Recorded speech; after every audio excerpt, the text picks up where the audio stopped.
Depuis la création de la Fondation Perspectives d'Avenir, il s'est passé un temps très court jusqu'à aujourd'hui. Mais le bilan est là. À l'instar du bâtisseur, il nous a fallu, au sens propre comme au figuré, creuser les soubassements, puis monter pierre par pierre les murs et les étages. J'ai été en quelque sorte l'architecte et le maître d'œuvre de cet édifice.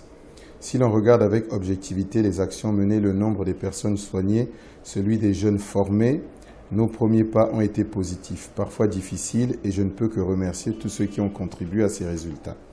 Ce qui m'a toujours motivé, c'est la volonté d'agir au quotidien, d'accompagner nos concitoyens, de leur donner espoir en l'avenir et finalement tout faire pour mieux vivre ensemble.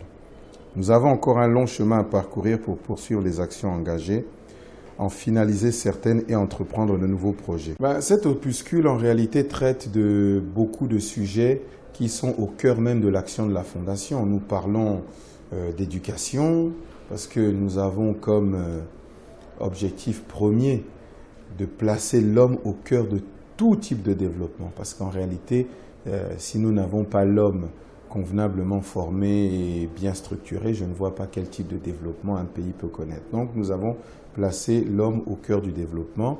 Donc on parle beaucoup d'éducation, nous parlons de formation professionnelle pour les jeunes, on parle de formation qualifiante, nous parlons d'action citoyenne, nous parlons de solidarité, nous parlons du rôle et de la place centrale que doivent occuper les femmes dans une société qui se veut moderne.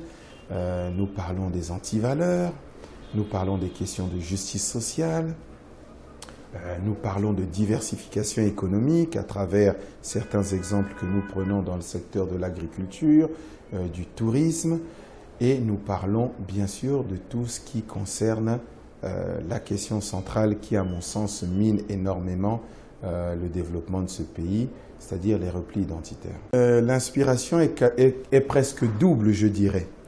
L'inspiration du livre est presque mise en relief avec l'idée même de créer la Fondation. Parce que comme je viens de vous le dire, l'objectif principal est de faire en sorte que certains défis puissent être relevés afin que nous puissions mieux vivre ensemble.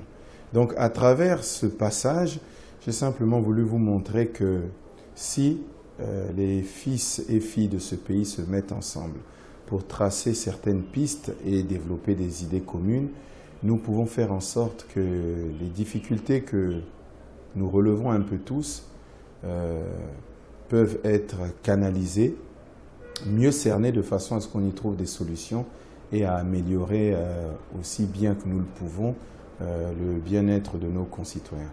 Donc en réalité, l'inspiration qui a été la mienne a toujours été celle de concourir et d'essayer d'obtenir une forme de justice sociale. Je pense que le message que l'on peut retenir, c'est de se dire que si nous savons aujourd'hui, ou nous avons l'ambition de développer un pays que nous voulons émergent à l'horizon 2025, il y a, à mon sens, des prérequis qui doivent être mis en valeur d'abord avant d'atteindre ces objectifs.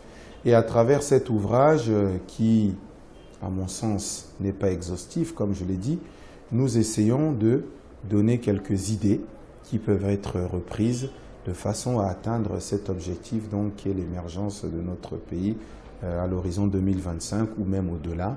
Mais je pense que nous traçons quand même un peu le sillon de ce qu'il y a à faire pour atteindre donc cet objectif de développement. J'ai un projet, je travaille déjà sur un projet que j'ai même commencé un peu avant cet opuscule et il prend un peu plus de temps parce qu'il sera beaucoup plus important en termes de volume, je l'entends.